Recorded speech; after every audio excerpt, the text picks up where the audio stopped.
brown skin girl. Hello, beautiful people, and welcome to what episode am I on? That, and welcome to that episode of The Industry with Betty Njeru. If you're new here, I am Betty Njeru. Anyway, today's video is gonna be a very different video from my previous videos. So last month I had a fantastic opportunity to attend the 2019 African Women in Media Conference. It was held at the University of Nairobi and organized by the very inspiring Dr. Yemisi Akimbobola. She is the CEO and founder of African Women in Media. So that's what my video is about today. I took my skills there and I tried recording some of the things that are discussed in that conference. Rather, we had workshops, we had panels, we had very inspiring showcases, we had pit zones.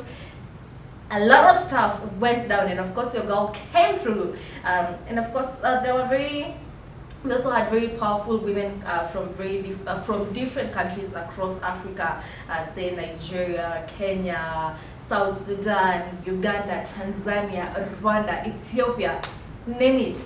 Very powerful people coming together to discuss very topical issues that affect women in media. It was a conference about women in media, but of course I thought that some of these topics could help some of us, and I hope that you're enlightened as we go on in this video. We discussed, let me name some of the topics that we discussed. We discussed, say, gender gaps in the media, sexual harassment and global movement. We also had a topic on women framing in the media, several stuff.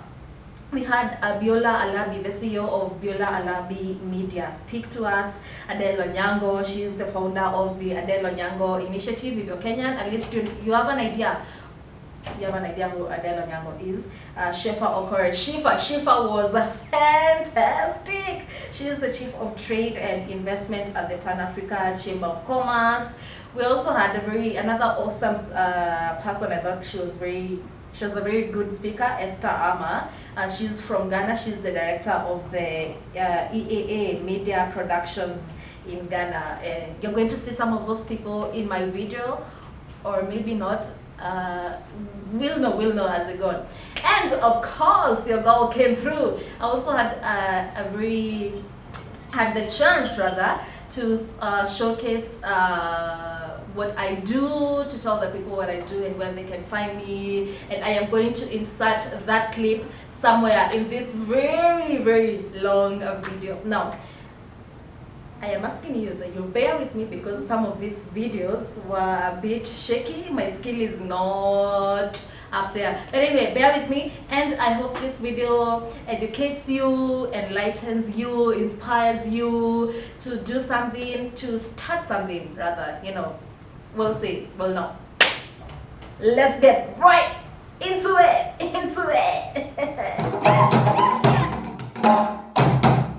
Attending the African Women in Media 2019 conference held in Nairobi in July was one, absolutely incredible, and two, eye-opening and very inspirational. I can say for sure this was one of my 2019 highlights, and also a step up as I progress in my career. I met incredible, brilliant, and beautiful women from here and all over Africa who are doing great things and championing great causes in their respective industries. So I thought, why not share some of my take-homes from this conference? Now, like I said, it was a powerful 3-day conference with great speakers, moderators, panelists, workshops, name it. Now, one speaker that stood out for me was Biola Alabi, the CEO of Biola Alabi Media. She moderated a session on showcasing yourself and said something that has stuck with me since. She posed, a lot of the time when people are trying to take away your power, it is because they want you to start from a place of insecurity. Tell me that isn't powerful. But more than that, she challenges us to own our truth and to tell our stories from our perspective. My second favorite speaker was, as I have mentioned, Shifa Okore. We also had a session on sexual harassment and global movement, and they brought in about 6 speakers, all with great input. If you are an OG on my channel, I moderated this topic before, and so it was just as exciting to hear, listen, and chime in from inputs of other women as well. Esther Ama from Ghana was also great on this topic. Now, I wasn't able to record Shifa's session, but I captured a bit of Esther Ama's, which you are about to watch. I have also inserted some other few clips after that from the conference, including one of me showcasing. I hope you enjoy and get through the end of this video.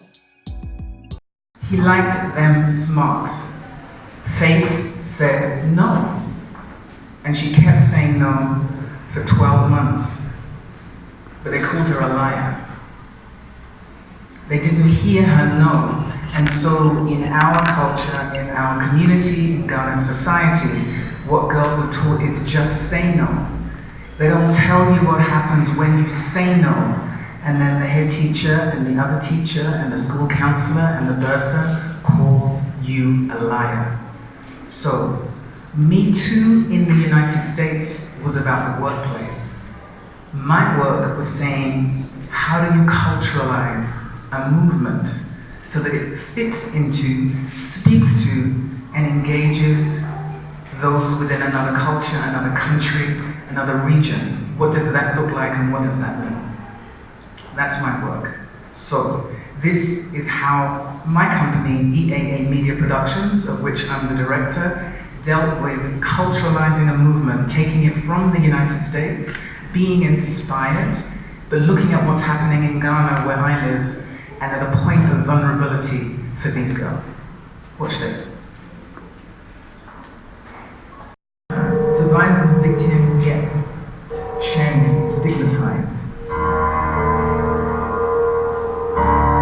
Perpetrators stand aside, complicit, untouched by the chaos and harm.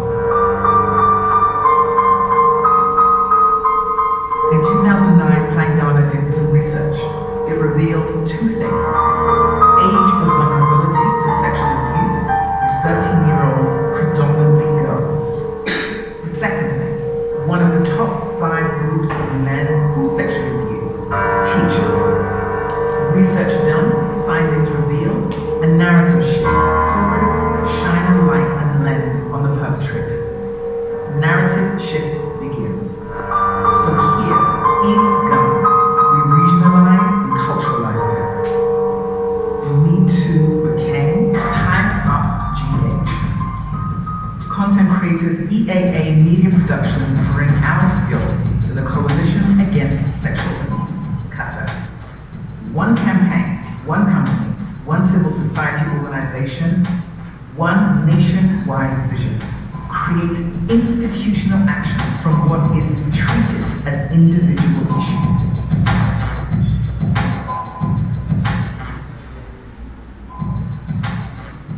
Call to action, campaign by CASA. 1 year, stop sex abuse in schools.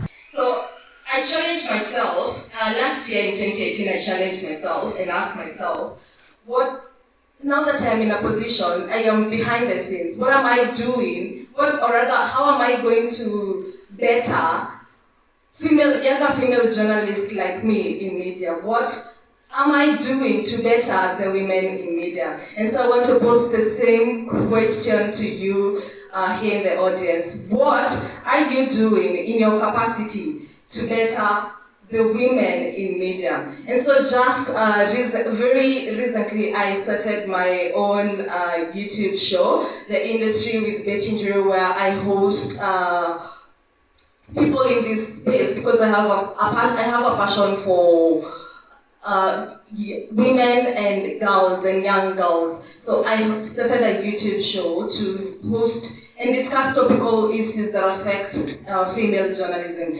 the female journalists rather. So the very first episode we discussed things to do with sexual harassment in the workplace, gender inequality, things that have been widely discussed in this very conference.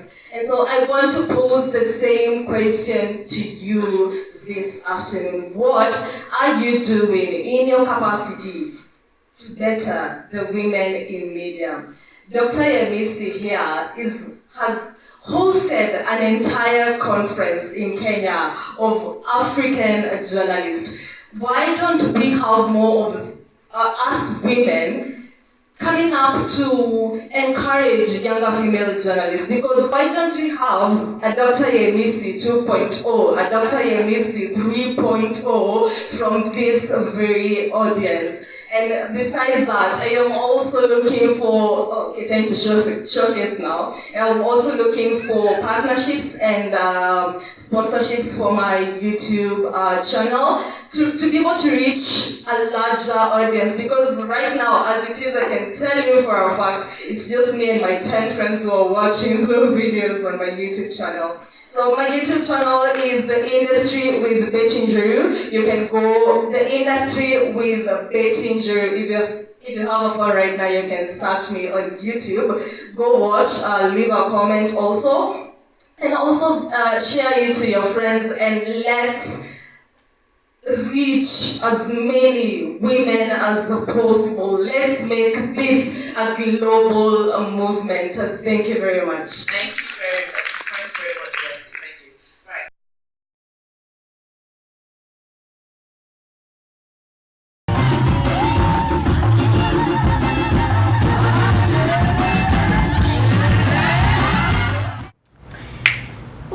And that's it, guys. Sadly, we have come to the end of this video, but before tuseme hizo shenanigans zote, I gotta shout out my friend who makes the hoodie. This beautiful baby that I am in, it's written Dilre.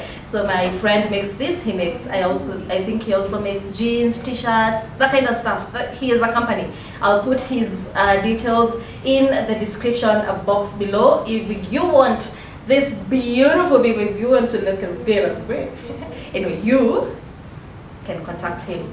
His details ziko hapa chini kwa description box. Anyway, thank you for watching. Thank you for being here with me, listening to all my nonsense. Please like, share, and do not forget the most important thing: subscribe to my channel so that I can bless you with some dope content. It's been real, yo. See you in my next video. I'm out. Bye bye.